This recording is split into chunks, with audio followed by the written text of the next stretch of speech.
Vous connaissez déjà probablement Dell pour ses ordinateurs et ses pubs qu'on voit partout. Vous le connaissez aussi peut-être cette société pour Michael Dell, son illustre fondateur. Mais saviez-vous que Dell, c'est 120 000 salariés et surtout environ 30 000 commerciaux. Ce que vous ne saviez peut-être pas sur Dell, c'est que c'est une redoutable machine à vendre. Cette semaine, j'ai eu l'opportunité de suivre les cours de Dell sur la vente B2B et voici ce que j'en retiens. Alors vous savez, c'est très important pour moi de continuer à me former en vente pour vous apporter toujours les choses les plus à jour possibles et les plus innovantes. Et en me perdant dans les limbes de Coursera, je suis tombé sur un cours de Dell, effectivement sur la vente, cours structuré en 3 semaines. Semaine 1, donc Showing the Value, comment on monte la valeur à un prospect. Semaine 2, Overcoming Objections, donc effectivement comment on traite les objections. Et enfin, semaine 3, Closing the Deal, comment on arrive à obtenir la vente, comment on arrive à garder le contrôle sur les rendez-vous de vente notamment. Donc c'est plutôt ce qu'il y a après. Donc on voit c'est à peu près dans l'ordre du cycle de vente. Et donc j'ai suivi l'intégralité du cours. Sur la semaine 1, les topics clés, c'est la value proposition et la business value, ce qu'ils appellent la business value. Et là c'est intéressant parce que dès le début du cours, ils disent avant de pouvoir vendre n'importe quoi, vous devez être capable de montrer aux clients comment ce que vous avez à vendre va changer, va améliorer leur vie. Donc on vient bien sûr la question de valeur et ils essayent de changer l'état d'esprit des commerciaux, d'un mode faire de la déballe et parler que de son produit, regardez, il est meilleur, il est très bien, il va changer sa vie, à comprendre et montrer et articuler une valeur autour de ce qu'on a compris de son client. Alors évidemment, ils vont plus loin que ça, mais j'ai bien aimé de rentrer par cette idée dans le cours. Alors même si le cours est plutôt court, il reste concret et par exemple, il parle pour montrer la valeur d'un modèle assez simple qui est le modèle FAB en anglais, donc Feature Advantage Benefits, en français CAB, caractéristiques, avantages, bénéfices, qui est un vieux modèle qui a le mérite d'encore fonctionner et surtout d'être simple. Prenons l'exemple d'un téléphone. La caractéristique d'un téléphone, ça peut être qu'il a un appareil photo de 48 millions de pixels. L'avantage de ça, c'est que ça va faire de belles photos, des photos nettes. Et puis le bénéfice, là, on ne peut pas le savoir à l'avance. Ça va dépendre de ce qui intéresse le prospect. Si en face de vous, vous avez quelqu'un qui fait des vidéos sur YouTube et qui raconte sa vie en vlog, vous allez pouvoir dire qu'il va pouvoir faire de belles vidéos claires, qui va garder l'attention des personnes qui le suivent. Et ça, sans effort, à tout moment, sans avoir besoin d'un matériel qui est lourd, qu'il faut toujours transporter avec soi. Il lui arrive quelque chose, il peut, avec une qualité professionnelle, facilement l'enregistrer. Donc, vous imaginez le champ des possibles. Ça, c'est un bénéfice. Faire de meilleures vidéos et continuer de plaire à son auditoire, par exemple. Et le même avantage pour un photographe, ça va être qu'il va pouvoir retoucher ses photos plus facilement parce qu'il y a du détail. Bref, caractéristiques, avantages, bénéfices. 3 manières différentes de parler de la même chose. À la fin, ce qu'on vend, c'est le bénéfice, mais il faut pouvoir le prouver par des caractéristiques et des avantages déduits. Comprenez bien que si vous ne parlez pas en amont avec le client, c'est impossible de déduire ce que c'est qu'un bénéfice et ça, Dell l'explique très bien. Alors, il y a une autre partie sur la value proposition où ils font un exercice assez court, mais vraiment top pour savoir si vous avez bien assimilé le modèle. Donc ça, j'aime bien. Ça marche pour le B2C, ça marche aussi pour le B2B, donc ça m'a pas mal plu parce que de temps en temps, il y a des exercices et des QCM parfois quand vous regardez la vidéo, quoi. Après, dans le même module, il y avait un chapitre assez intéressant sur ce qu'ils appellent la business value. Ils expliquent que ça règle plusieurs choses. Ça règle le problème des clients qui sont trop focalisés sur le prix. Avoir de la business value, ça permet d'éviter ça, ou en tout cas de sortir de ce piège. Ensuite, ils expliquent que c'est utile quand les budgets des clients ils sont réduits. Là, il faut être capable d'articuler ce qu'ils appellent la business value. Ensuite, c'est quand on ne parle pas forcément aux bons décideurs, ça peut aider. Et enfin, c'est quand on rentre tard dans un processus de décision, un processus d'achat, alors qu'il y a beaucoup de compétiteurs. Vous voyez que la promesse est assez belle. Avec ce qui s'appelle la business value, on pourrait régler partiellement ou totalement ces problèmes. Il y a quelques chiffres que j'ai bien aimés, je vous en donnais 2 qui me paraissent intéressants. Alors il y a des sources, c'est très sérieux, ils disent que par exemple seulement 3% des acheteurs pensent que les vendeurs savent différencier leurs solutions et eux-mêmes de manière très claire. Ils savent créer la différence et montrer à l'acheteur en quoi ils sont différents, meilleurs, plus rapides, peu importe, que d'autres solutions. Donc seulement 3% des commerciaux seraient capables de faire ça selon les acheteurs. Et puis après, ce qu'ils ont fait, et c'est le deuxième chiffre intéressant, c'est qu'ils posent la même question à des vendeurs. Et là, ils sont 75% à penser qu'ils ont réussi à se différencier. Donc là, vous voyez bien qu'il y a un problème. 3/4 des commerciaux pensent qu'ils arrivent à se différencier, alors que seulement 3% des acheteurs disent que les commerciaux y arrivent. Qu'est-ce qui compte à la fin? C'est plutôt l'avis des acheteurs. Donc c'est un bon moment de se poser la question, est-ce que je sais vraiment faire ça? Et c'est ce que Dell nous invite à faire en nous donnant derrière quelques solutions. Alors qu'est-ce que la value business justement?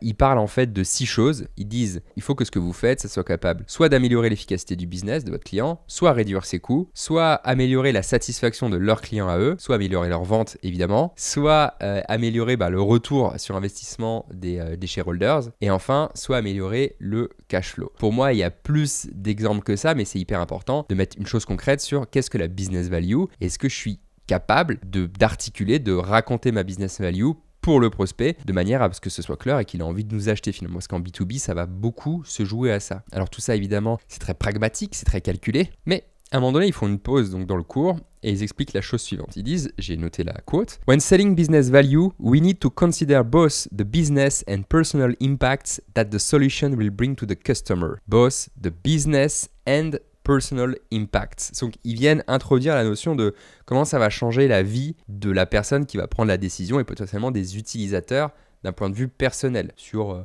du confort, sur ce que va apporter ce confort, sur du gain de temps, sur ce qu'ils vont faire avec du temps libre, en quoi eux, ça va les impacter positivement. Et ils expliquent qu'en fait, ça a un impact très fort dans la décision d'achat. Vous savez, moi au début, j'étais pas fan de ça, je suis quelqu'un de plutôt rationnel, donc j'ai longtemps vendu uniquement sur les avantages justement business, sur les bénéfices business, en oubliant la valeur, l'impact pour la personne qui prend la décision et ceux qui vont être touchés par cette décision. Évidemment, ça a du sens, on est des humains, on prend en considération ce genre de choses. Dans le cours, il y a un moment intéressant où chez Dell, ils montrent comment ils calculent la valeur de quelque chose, comment on fait pour la calculer et du coup pour la montrer. Ils expliquent que la valeur, c'est le résultat de l'impact business et de l'impact personnel, donc impact business plus impact personnel, moins le coût, les ressources qui vont être utilisées pour le prospect, moins le risque perçu par le prospect. Donc en gros, si la perception du risque est élevée, ça va avoir un impact et ça va venir baisser finalement l'impact qu'on envoie de votre solution. Idem pour les ressources et les coûts. Ça, c'est assez intuitif, hein. Si le coût dépasse l'impact qu'on arrive à peser, à mesurer, forcément, c'est plus intéressant. La valeur va être négative. Donc le but, c'est de créer une valeur très positive en maximisant l'impact business et l'impact personnel et en diminuant le coût, les ressources à mobiliser perçu par le prospect et le risque. Et pour exprimer cette business value avant de terminer, il y a 5 éléments clés et ça vous donne quasiment un canevas de pitch avec en 1 ce qu'ils appellent le driver, que se passe-t-il en ce moment dans l'industrie, en 2 les objectifs, le prospect vous avez discuté avec lui donc il peut vous donner vos objectifs, donc en ce moment dans l'industrie il y a tels enjeux, vous me dites que vous voulez arriver à tel endroit. Et le troisième facteur, c'est les problèmes. Le problème que vous avez, le challenge que vous avez, c'est blablabla. Du coup, quand vous parlez du problème, c'est le bon moment de faire intervenir votre solution. Et nous, ce qu'on propose chez Dell Technologies, c'est ABC. Et on va finir par la preuve. Et ça, par exemple, ça a permis à concurrent B d'obtenir tel résultat en tel temps. Driver, goals, issues, value of solution, proof. Et avec ces 5 choses, en fait, vous pouvez construire un canevas de discours pour raconter ce que vous faites. Mais ça n'est possible si vous avez bien suivi qu'à un seul moment, c'est après avoir eu la discussion de la découverte avec votre prospect. Et ça d'ailleurs, j'ai trouvé ça dommage, mais dans le cours de Dell, ils n'expliquent pas du tout comment vraiment approfondir la valeur, comment monter par exemple un plan de découverte, à quel point c'est important, et c'est souvent le problème. C'est-à-dire que conceptuellement, on comprend assez bien pourquoi c'est important de connaître la situation de son prospect. Mais ce qu'on a du mal à savoir, c'est qu'est-ce qu'une bonne découverte, qu'est-ce qu'une moins bonne découverte, comment on fait, quelles questions concrètes on doit poser. Ça, c'est pas facile. D'ailleurs, j'ai fait une vidéo là-dessus, j'en ai même fait plusieurs, mais je vous mets celle-ci qui me paraît intéressante sur le plan de découverte, qui va vous aider concrètement à arriver à ce résultat. Pas de découverte bien menée, impossible de parler de business value, donc pour moi, il faudrait commencer par ce cours avant même d'aller voir ce que Dell fait en termes de formation en vente. Une autre chose très intéressante qui est donnée dans cette partie du cours, c'est qu'ils expliquent l'importance de créer du contraste quand on fait sa business value. Pourquoi ? Parce que ça permet d'éliminer le statu quo, le no decision. Le no decision, si vous me suivez assidûment, vous savez que c'est votre concurrent numéro 1, c'est le statu quo, le prospect ne fait rien. Donc pour éviter ça, c'est bien de créer du contraste. Contraste entre quoi ? Entre une situation initiale du prospect, qui présente ses inconvénients et ses avantages, plutôt regarder les inconvénients, et une situation finale que vous pouvez l'aider à atteindre grâce à votre solution. Et donc créer un contraste fort entre ces deux choses, ça va donner un incentive à aller de l'avant et à changer. Et si ça c'est clair pour le prospect, ça va être plus facile et plus motivant pour lui de changer que si ce n'est pas clair. Et donc là, 4 exemples sont donnés de comment on crée du contraste par la business value. 1, on articule clairement la valeur, ça c'est facile. 2, on essaye d'expliquer ce qui pourrait se passer si le prospect ne change pas, s'il reste dans le statu quo, il montrer que c'est pas vraiment souhaitable. 3, on met l'emphase sur le changement personnel, ça va être important. Et enfin 4, on essaye de montrer en quoi ce que vous êtes en train d'apporter, ça peut être une priorité pour lui, en tout cas ça vient s'insérer dans les priorités qu'il vous a données. Vous savez, il y a une question qui est importante pour moi, c'est si vous aviez que 3 priorités cette année, lesquelles seraient-ce ? Essayez en fonction de ces 3 priorités de comprendre où est-ce que votre solution viendrait se loger le plus facilement pour aider cette priorité. Votre job, c'est pas de dire ma priorité c'est augmenter 10% le chiffre d'affaires, donc je vous promets 10% de chiffre d'affaires. Mais on pourrait dire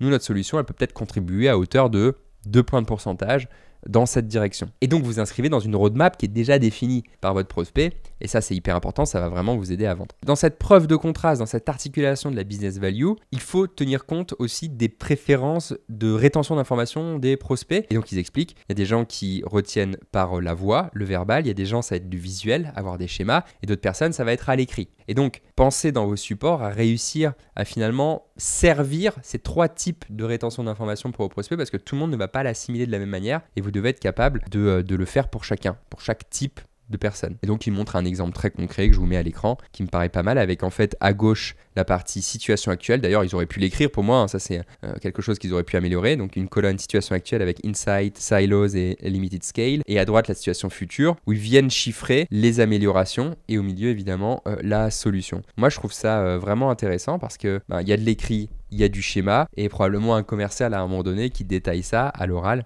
Donc c'est vraiment hyper intéressant à vous poser la question, est-ce que vous êtes bien sur plusieurs modalités, je dirais, de conversation ou de faire pour véhiculer l'information quand vous faites passer des idées. Avant de passer à la partie d'après, il conseille de lire un article de Forbes qui s'appelle Value-Based Selling, donc la vente de valeur. Je trouve ça assez intéressant. Alors, vous pouvez aller le lire si vous voulez, ça s'appelle 3 Keys of Value-Based Selling. Mais si vous voulez que je vous évite ça, en fait, ce qu'ils expliquent, c'est que la vente basée sur la valeur, ça consiste à focaliser votre démarche commerciale sur les bénéfices plutôt que sur le prix uniquement ou chaque fonctionnalité de votre produit. Donc, il y a 3 points qui font la différence quand on fait du Value-Based Selling. 1, c'est d'avoir une discussion sur la stratégie plutôt que l'opérationnel. 2, c'est requalifier le prospect en permanence, donc vérifier par exemple son médic. Si vous ne savez pas ce que c'est le médic, je vous mets la vidéo ici, c'est très important, allez la regarder. Et 3, la capacité à poser des questions de qualité. Donc ces 3 choses font le value-based selling et pourquoi c'est important. À la fin, il donne un exercice pas mal, je ne sais pas trop comment il le corrige, une AI, mais en fait j'ai juste cliqué sur envoyer l'exercice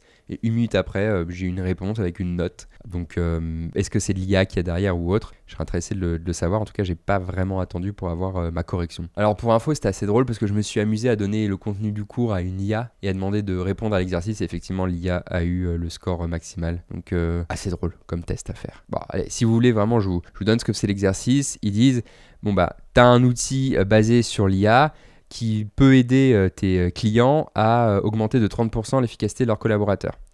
Donc ils demandent en consigne, est-ce que tu peux construire un pitch de business value qui inclut donc les 5 étapes du value statement donc que je vous ai montré avant et qui montre le contraste entre la situation actuelle et la situation future du client. Donc pour rappel, les 5 parties constitutives du value statement, et ce que je peux vous mettre, c'est la réponse de ChatGPT à la question si jamais ça vous intéresse. Alors le module 2, il est important aussi, c'est Overcoming Objection. Comment on traite les objections. Et ici, il y a une partie comment on gère les clients non satisfaits, et l'autre partie, c'est vraiment comment on traite les objections. Je n'ai pas trop compris ce que faisait comment on gère les clients non satisfaits en première partie, mais j'ai quand même suivi le module. Il y avait des choses qui étaient intéressantes. Par exemple, il y a un chiffre que j'ai bien aimé, c'est qu'il explique que la propension d'un client à aller à la compétition est 4 fois supérieure quand c'est un problème qui vient de votre qualité de service plutôt qu'un problème sur le prix ou la qualité de votre produit. Donc quand vous servez mal vos clients, quand votre service client, quand le temps d'attente ou les choses comme ça sont basses, quand l'expérience client finalement est pas bonne, finalement c'est la propension que le client va aller partir à la concurrence, elle est 4 fois supérieure que quand c'est un problème de prix ou de qualité du produit. C'est Bain qui nous donne ce chiffre-là, et je trouve ça bien de se poser sur ces chiffres et de se dire ok, est-ce que j'ai fait tout ce qu'il fallait pour bien servir mes clients, parce que l'impact d'un mauvais service est énorme. Bon, la méthode, j'ai un client pas satisfait, il donne une méthode en 3 étapes qui est très simple. 1, reçoit, on accuse réception du mécontentement. Ok monsieur le prospect, je comprends que vous souhaitez que cette situation soit vite résolue, vous soyez agacé par ça. En 2, on essaye de comprendre et de creuser. Donc, ok, est-ce que vous avez une idée de pourquoi? Est-ce que vous savez d'où vient ce problème? Ok, donc on va essayer de creuser. Et en 3 seulement, on répond. Voici ce que je propose. Il donne un article pas mal de Zendesk qui s'appelle Customer Dissatisfaction, Guide to Handling Unhappy Customers. Si ça vous intéresse, je vous recommande d'aller le voir.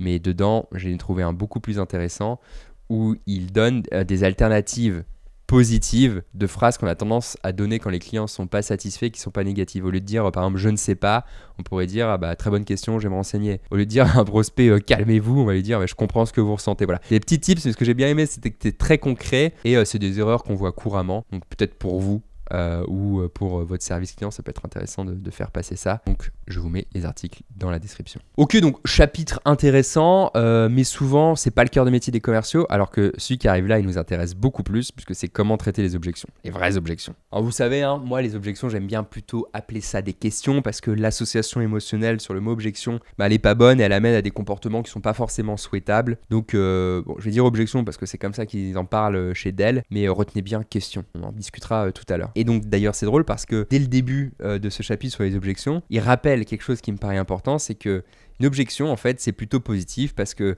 c'est un signe d'intérêt pour le prospect, parce que ça peut être une requête pour en savoir plus et creuser pour le prospect. Et 3, ça peut être une peur de s'engager ou en tout cas quelque chose pour lequel il vous envoie un signal de peut-être que tu as l'opportunité de m'en dire plus et d'aller de l'avant et de corriger peut-être ton discours commercial. Donc très intéressant. Je trouve ça bien qu'il le précise parce que n'y a pas de raison finalement d'avoir peur des objections. Il faut plutôt les voir comme des opportunités. Je le dis souvent, ça concerne plutôt les gens juniors qui démarrent dans le métier, mais parfois tout le monde. Donc gardons ça en tête. Et moi, mon motto à moi, c'est quand il y a objection, c'est qu'il y a projection. Au final, la méthode pour traiter une objection, c'est la même que pour traiter un client non satisfait. Donc vous le savez, hein, maintenant, accusé de réception, ah oui, je comprends que ça c'est très important pour vous, je comprends que le prix est très important pour vous. 2, on essaye de creuser. Donc écoutez, j'aimerais être sûr de bien comprendre, est-ce que vous pouvez me réexpliquer en quoi telle et telle chose est importante, qu'est-ce que vous voulez exactement atteindre comme objectif en contournant ce problème, peu importe.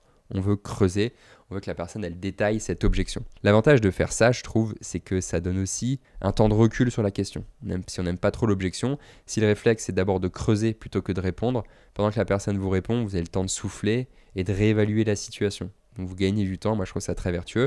Et en plus, ça montre au prospect justement que vous prenez le temps de répondre à sa question et de considérer son point de vue, même si de prime abord, ça vous arrange pas. Partie très concrète, encore une fois, de ces chères personnes de chez Dell, c'est les 5 raisons qu'un prospect pourrait avoir de faire des objections. Raison numéro 1, c'est qu'il a mal compris, de manière purement naïve. Raison numéro 2, c'est qu'il est sceptique, il n'y croit pas trop. Raison numéro 3, c'est qu'il va trouver une vraie faiblesse à votre produit et ça va pas vous plaire. Raison numéro 4, c'est qu'il a une expérience passée malheureuse avec votre produit, votre marque de manière générale, il va falloir le traiter. Et raison numéro 5, c'est qu'il y a un vrai obstacle pour lequel vous ne pouvez rien faire entre lui finalement et la vente et l'achat. Et donc en fonction de ces 5 types d'objections, dans le cours de Dell, ils expliquent comment les traiter et comment aborder la question. Alors, c'est pas très précis, donc je vais vous donner les réponses rapidement, mais je pense que ça mérite d'être creusé. D'ailleurs, le cours est finalement assez court, il parle de 3 semaines.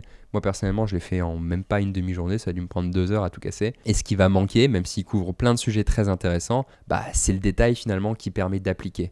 Donc, quand on a du contexte, déjà de l'expérience, ça peut être plus un rappel rapide, et là, je pourrais le conseiller. Mais si vous êtes moins habitué et que vous voulez vraiment aller en profondeur dans les choses, je ne recommanderais pas ce cours. Allez très vite, donc les manières de répondre à ces objections. Donc quand c'est une incompréhension, on clarifie, on donne du détail, on montre et on s'assure que la personne a bien compris. Quand c'est du scepticisme, on donne des preuves. Quand c'est une espèce de faiblesse du produit, à la fois, on va reconnaître ses faiblesses, parce qu'elles sont là, et donc il ne faut pas s'en cacher, mais on va aussi créer du contraste et donner la perspective autour de ses faiblesses. Certes, cet iPhone est fragile, mais c'est aussi grâce à ça qu'il est très léger. Donc l'idéal, ce serait de montrer en quoi cette faiblesse, en fait, elle permet quelque chose que le prospect valorise. C'est un peu le seul moyen que vous avez, en restant honnête en tout cas, de traiter cette objection. Je trouve ça assez intéressant, c'est une partie que j'ai bien aimée. Évidemment, sur quelque chose, une histoire passée qui s'est mal passée, là c'est montrer que vous êtes dans le mouvement, qu'il y a eu du changement et qu'il n'a plus de raison de s'inquiéter, si jamais c'est le cas. Et à la fin, s'il y a un vrai obstacle, ce que dit Dell, c'est laissez tomber. Si vous n'y pouvez rien et que la personne en face n'y peut rien, vous passez à la suite et vous vous concentrez sur des opportunités que vous pouvez vraiment gagner. Moi, je trouve ça extrêmement sain et je suis ravi d'apprendre que ces presque 30 000 commerciaux de chez Dell sont formés de cette manière. Si vous voulez aller plus loin, plus dans le détail sur les objections, j'ai fait une vidéo que je vous mets là sur les 6 objections les plus courantes en vente et vraiment comment y répondre. Allez la regarder, ça va assez vite. Et je vous recommande sinon d'aller sur notre site internet www.meetingmarket.fr. Dans la partie Toolbox, il y a un entraîneur aux objections. Donc, il vous pose une objection et vous, avec votre micro, vous allez répondre comme si vous étiez face à un client. Et il va y avoir un coach qui vous donne une note sur 10 et des recommandations sur comment encore mieux répondre à ces objections, parce qu'en fait j'en ai listé 25 qui sont celles qu'on voit tout le temps en vente, vraiment les plus courantes. J'en ai pris les 6 plus importantes, j'ai fait la vidéo, et les 25 autres je les ai mis dans l'entraîneur, donc allez regarder les deux si vous avez des problèmes de traitement d'objections aujourd'hui. Donc traitement des objections, je dirais que c'est un 6 sur 10. Les fondamentaux sont plutôt bons, ça manque de choses concrètes pour activer. Le module 3 donc sur le closing du deal, comment on va remporter la vente. Donc ici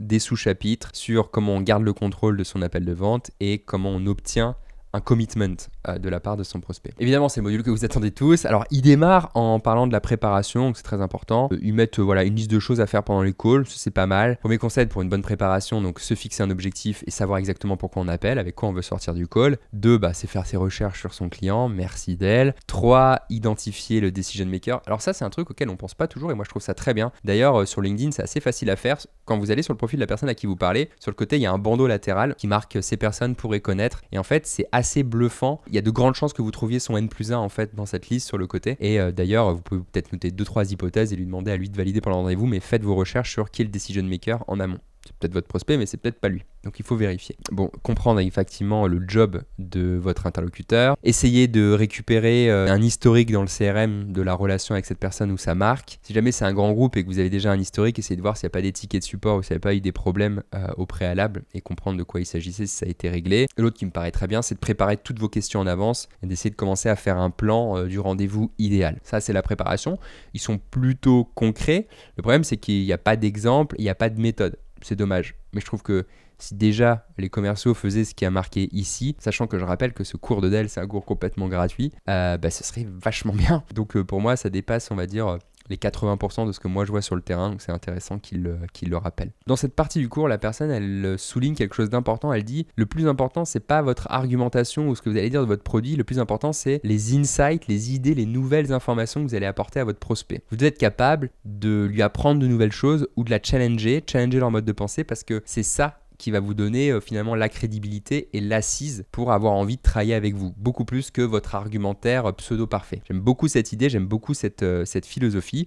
Et ce que Dell dit, c'est que cette capacité à apporter de nouvelles idées, à challenger, c'est ce que font les meilleurs commerciaux. Et ça peut passer par 3 choses. La première, c'est la qualité des questions et de l'écoute active. C'est de poser des questions qui sortent du cadre et qui challenge. La deuxième, c'est d'apporter de l'information, des insights, des chiffres sur le marché que le prospect ne connaît pas forcément. Et la troisième, c'est d'être capable aussi de montrer une certaine forme d'assertivité. On parle de plus en plus d'assertivité. Qu'est-ce que c'est? Alors là, Dell l'explique de manière assez drôle. Ils disent, vous devez être ni un requin, ni un mouton. Ça m'a fait assez rire, mais j'aime bien l'image. Prenez le stéréotype du requin, les stéréotypes du petit mouton tout gentil. Vous mettez à peu près l'IA et au milieu, et je pense que l'assertivité, ça peut ressembler à ça. Ils expliquent que, au final, les clients, ils n'ont pas envie d'être face à quelqu'un de mou, qui prend pas position et qui a jamais d'avis sur quoi que ce soit. Moi, je trouve ça intéressant pour définir ce que ça peut être l'assertivité. Donc, vous pouvez être dans l'écoute, vous pouvez être curieux, vous pouvez apprendre des choses, mais aussi à un moment donné, vous positionner, demander des choses. Dire non, ça fait partie des caractéristiques de quelqu'un qui peut être assertif. Vraiment, cette attitude et son positionnement pendant le rendez-vous, ça peut être difficile de bien l'évaluer selon le type d'interlocuteur qu'on a. Et eux, ils en identifient 4. Il y a la personne qui est évasive, elle ne veut pas vraiment partager de l'information, elle ne répond pas à vos questions. Celui-là, c'est le prospect un peu taiseux, il est difficile à gérer. Pas d'infos de Dell sur comment vraiment le traiter. Deuxième type, c'est celui qui en donne trop d'informations, il est ravi de vous raconter sa vie. Là ici, l'idée c'est de le recadrer, mais on n'a pas vraiment de solution pour régler ça. Le troisième, c'est le prospect qui a des objections à l'infini, des raisons de ne pas le faire à l'infini. Et le quatrième type, c'est celui qui a toujours besoin de plus d'informations et de plus de preuves, qui là aussi, où Dell conseille de cadrer la personne, de répondre à la question et de chaque fois lui demander « Ok, c'est bien, vous avez tout ce qu'il vous faut » et de repartir au cœur de la conversation, reprendre finalement votre fil conducteur. Alors moi je trouve ça clair, c'est vrai qu'il y a ces 4 types de prospects qui sont très faciles à identifier, mais ce qui est dommage, c'est effectivement qu'on n'a pas de réponse concrète sur comment traiter ces gens. Donc si jamais ça vous intéresse, mettez-le moi en commentaire et j'envisagerai de faire une vidéo spécifique sur comment on traite les prospects évasifs, les prospects qui en disent trop au contraire, les prospects qui ont des objections illimitées et les prospects qui ont toujours besoin de plus d'informations, de plus de détails avant de se décider. Donc là, vous êtes en train de finir votre call, vous avez bien géré vos objections, vous avez articulé la business value, donc tout s'est bien passé. Et donc, c'est les dernières minutes et c'est le moment de mettre fin à l'appel. Qu'est-ce qui est très important de faire à ce moment-là, d'après Dell? Il y a 5 choses. 1. Rappeler, résumer la teneur de la conversation et les bénéfices clés que vous comprenez pour le prospect et ceux sur lesquels il a réagi évidemment. 2. Vous allez clarifier toute la timeline et les promesses que vous faites à votre prospect avec les dates associées. 3. Vous allez aussi essayer de l'engager, votre prospect, en disant, il s'appelle ça les conditional commitments, en disant si moi je fais ça, à ce moment-là, est-ce que vous pourriez faire telle chose? Ça lui donne aussi un peu du travail à faire et ça vérifie son engagement. 3, c'est bien se mettre d'accord sur parfois ce qu'on appelle le plan d'action mutuel, Mutual Action Plan, pour être sûr qu'il se passe quelque chose après ce rendez-vous. Et enfin 5, se mettre d'accord sur la date du prochain appel, avoir tout de suite son prochain touchpoint en fait. Ça, c'est des choses, on vous les a dites et redites un certain nombre de fois. Et moi, je trouve ça pas mal et juste. Et malgré tout, on se rend compte que les commerciaux ne font pas tout ça. Alors quoi en particulier? Moi je pense que summarize the conversation and likely benefits, on le fait pas assez. Je vois trop de conversations téléphoniques où les commerciaux ne font pas ça. Donc s'il y avait un key items dans les 5, je dirais summarize the conversation and likely benefits. Ce serait là vraiment la chose à faire et que les commerciaux oublient trop souvent. Alors à la fin de ce sous-chapitre, ils vont un petit peu plus loin même puisqu'ils montrent qu'on fait en tant que commerciaux ce qu'on doit faire après ce rendez-vous de vente.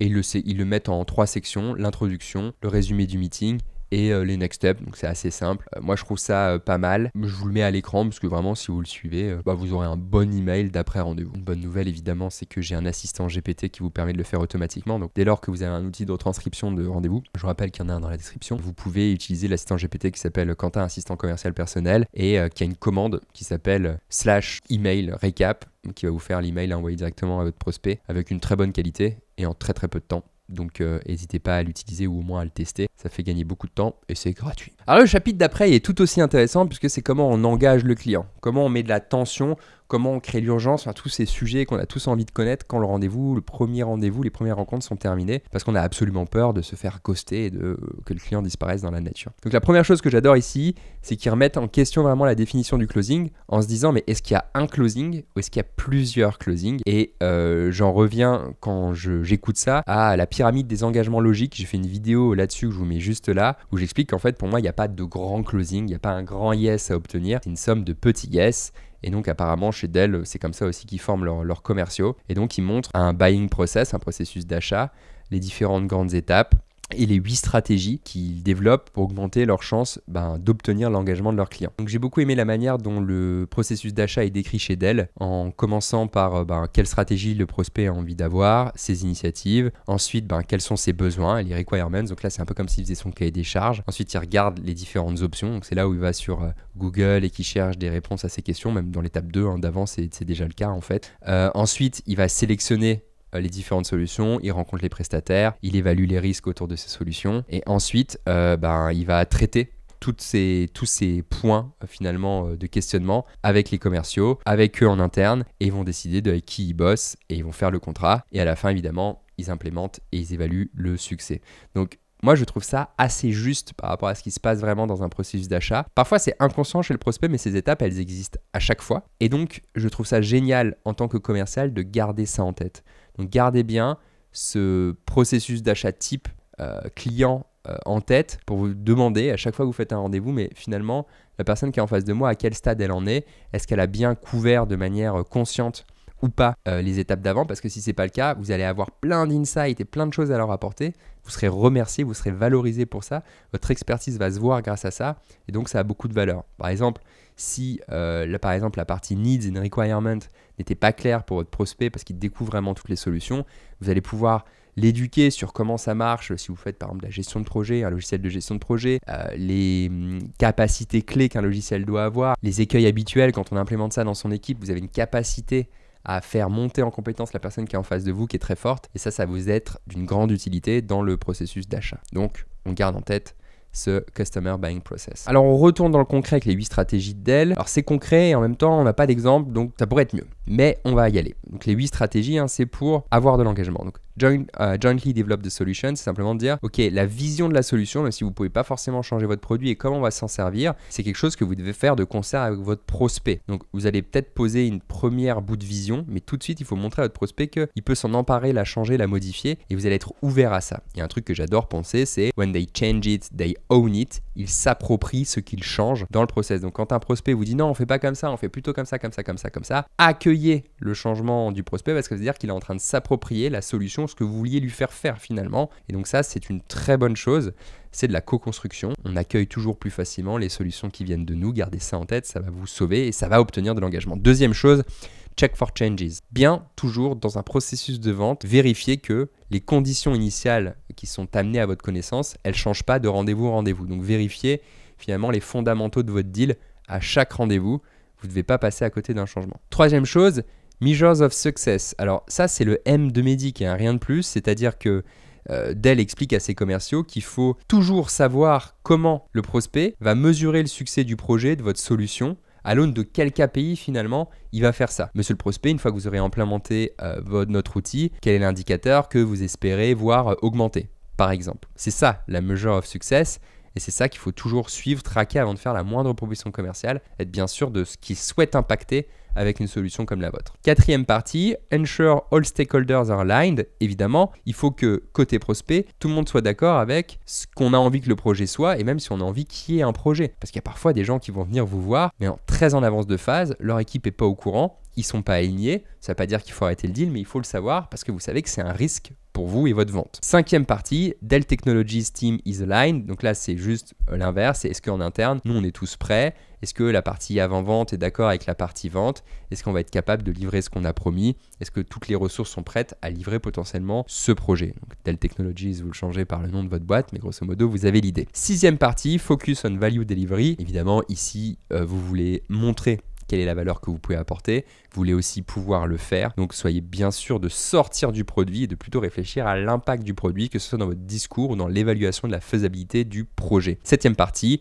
Agreed Next Step. Est-ce que j'ai toujours des Next Steps qui sont clairs, pour lesquels mon prospect est engagé, aligné, validé, finalement verrouillé et que ça va bien se passer pour obtenir un engagement maximal sur le projet. À la fin, Deliver Value Proposition, évidemment, on va faire ce qu'on a dit. C'est quand même la base des relations longues et vous êtes en B2B, c'est ce que vous recherchez. C'est un bon reminder. Moi, j'aime bien ces 8 stratégies parce qu'elles permettent de savoir à tout moment où est-ce qu'on est sur un deal, comment se positionner, ce qui pourrait nous rester à creuser. Donc, c'est un bon complément pour moi à la méthode MEDDIC, dont je vous ai mis et je vous remets la vidéo ici qui pour moi est une méthode de vente qu'il faudrait que tous les commerciaux en B2B connaissent. À la suite de ça, dans le cours, il y a autre chose qui est très intéressant, c'est qu'il nous éveille sur les signaux faibles concernant les intentions d'achat. Est-ce que le prospect il est plutôt intéressé, plutôt désintéressé? Est-ce qu'il y a des signaux qui nous permettraient de voir pendant la vente que c'est bien engagé ou pas? Et ça, Dell nous en donne quelques-uns. Commençons par les signes de désintérêt.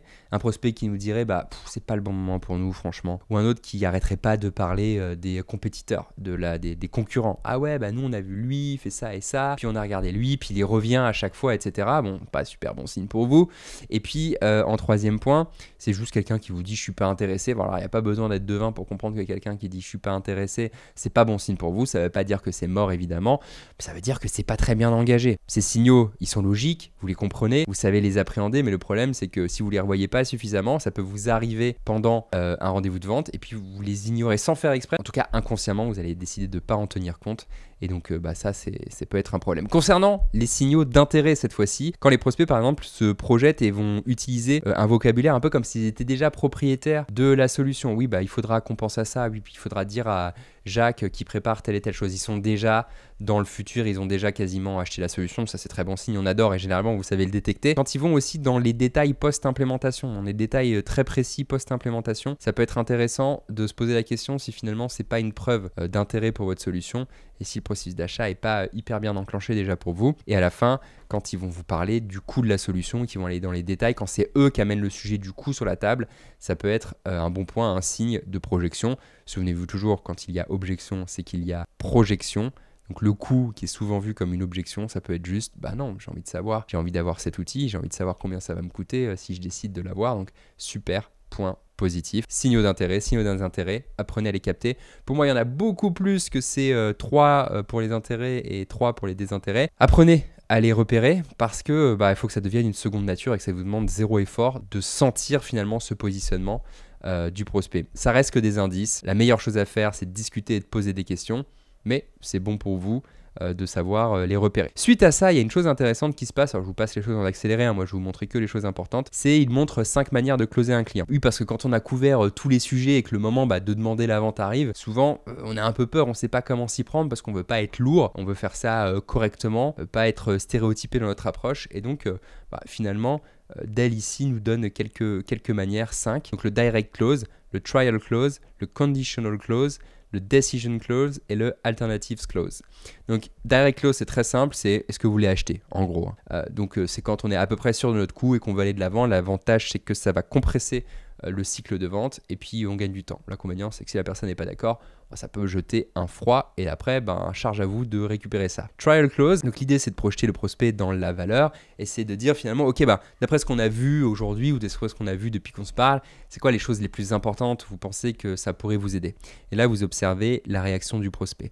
Est-ce qu'il est plus enthousiaste? Est-ce qu'il commence à avoir une attitude peut-être un peu plus chaleureuse, sympathique à votre égard? Si c'est le cas, c'est plutôt bon signe. Et l'avantage du trial close, c'est que vous ne closez pas vraiment. Vous allez juste l'amener à parler de vous et l'aller le tester un petit peu sur sa réaction. C'est quelque chose qui est très facilement réversible et qui est d'ailleurs pas forcément perçu comme du closing de la part du prospect, donc intéressant. Et d'ailleurs, la troisième, le conditional close, fonctionne un petit peu de la même manière. L'idée, c'est plutôt de dire, ok, monsieur le prospect, si telle condition et telle condition est réunie, est-ce que vous seriez prêt à faire telle chose étant quelque chose qui approche de la vente. Et là, c'est un peu pareil, c'est quelque chose duquel on peut se défaire, et surtout, c'est du conditionnel. Donc, on est dans l'hypothèse, on n'est pas vraiment en train de faire la chose. L'avantage de ça, c'est que c'est beaucoup plus facile de se désengager. Donc, trial close et conditional close, gros avantage, surtout pour ceux qui ont peur un petit peu de se mouiller. Dans la vente, ça peut arriver. Il faut quand même closer. Donc là, vous avez là deux belles alternatives. Le decision close, ici, ça va s'adresser aux acheteurs qui vont mettre beaucoup de temps à prendre leurs décisions, qui ont peur, qui envisagent beaucoup de risques autour de tout ça. Et ici, on va juste s'assurer qu'ils ont tout ce dont ils ont besoin.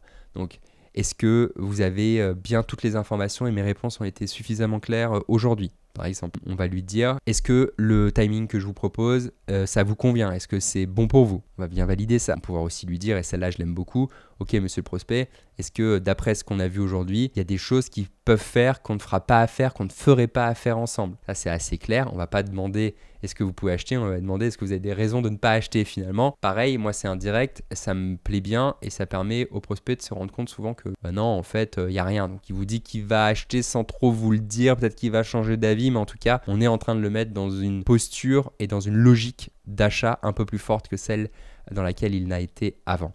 La dernière et cinquième façon de closer, c'est ce qu'on appelle les alternative clauses. Bon, moi je suis pas fan, j'en ai parlé dans ma vidéo sur les commerciaux qui manipulent, mais grosso modo, c'est au lieu de dire est-ce que vous voulez acheter, on va dire est-ce que vous préférez commencer lundi ou mardi. On va assumer, on va partir du principe que le prospect va acheter. Donc j'aime pas parce que ça trique un peu le cerveau en ne laissant pas l'option de non, ça m'intéresse pas pour le moment et j'ai pas envie d'acheter. Et le problème de ça, c'est que si le prospect répond ni l'un ni l'autre, va y avoir une gêne et vous allez avoir du mal à rattraper cette situation. Et ça fait partie des choses avec lesquelles je suis pas d'accord, donc je ne recommande pas la cinquième partie, Alternatives Clause. Alors résumé de ce troisième chapitre sur le closing, il y a trois choses en fait je pense qu'on peut retenir. 1, la vente c'est pas un grand closing, c'est plein de mini closing, pyramide des engagements logiques. 2, l'importance de l'écoute active et d'être sensible aux signaux faibles d'intérêt ou de désintérêt pendant tout le long de la vente. Ça va vous aider à vous positionner, à faire les bons choix de next step, les bons choix de closing notamment. On a vu les 5 parties avec la cinquième que j'aimais pas trop. Et 3, pensez à avoir plein de touch points, plein de contacts avec votre prospect après le premier rendez-vous et après aussi la suggestion de commencer à travailler ensemble pour être sûr de maintenir le contact et d'éviter que le prospect ne disparaisse dans la nature. Pour ça, il y a les 8 manières d'engager le prospect, on l'a vu ensemble. Il y a aussi le modèle de vérification que le deal est bien engagé, on l'a aussi vu ensemble. Donc je trouve que ce chapitre, il est plutôt pas mal, mais comme tous les autres, et ça fera l'objet de ma conclusion générale sur ce cours de Dell, qu'est-ce qu'on peut en apprendre, qu'est-ce que j'aime et qu'est-ce que j'aime pas. Ce que j'aime, c'est que ça couvre beaucoup de sujets en assez peu de temps, ça donne une vue d'ensemble assez juste avec une belle philosophie de vente qui me semble pragmatique, qui me semble logique et qui sort des sentiers battus, en tout cas qui sort du stéréotype de la vente. Donc ça, je trouve ça pas mal. Par contre, si on regarde les points faibles, on n'a pas de manière très concrète d'activer tout ça. C'est en anglais. Pour nous français, si on parle pas anglais, ça peut être un point faible. Donc, vous avez regardé la vidéo, je vous ai dit l'essentiel. C'est pas la peine d'aller voir le cours si vous avez compris ce que j'ai dit dans la vidéo, j'espère. Et l'autre chose aussi que j'ai moins aimé, c'est effectivement l'inconvénient de l'avantage, c'est-à-dire que comme tout est très en surface, on n'a pas le temps de vraiment comprendre les sous-jacents, pourquoi tel comportement est plus important qu'un autre. Ça ne donne pas de perspective. Donc pour des gens qui ont beaucoup d'expérience, ça contexte la perspective, ils peuvent se la créer eux-mêmes. Mais si par exemple on est plus en début de carrière, ça peut être trop abstrait, on va avoir les grands principes, mais on les activera jamais sur le terrain, donc ça ne se transformera pas en chiffre d'affaires, donc je trouve ça un peu dommage. Bon, Dell c'est quand même une belle machine de vente. Ma curiosité est satisfaite sur les grandes croyances qui sont sur la vente grâce à ce cours sur Coursera que je vous mettrai dans la description, qui est entièrement gratuit. J'espère que votre curiosité aussi a été satisfaite, que vous allez pouvoir tirer quelques méthodes de vente dans vos prochains rendez-vous qui vont vous aider à augmenter vos taux de transformation. Sur ce, je vous souhaite comme d'habitude d'excellentes ventes et je vous dis à la semaine prochaine.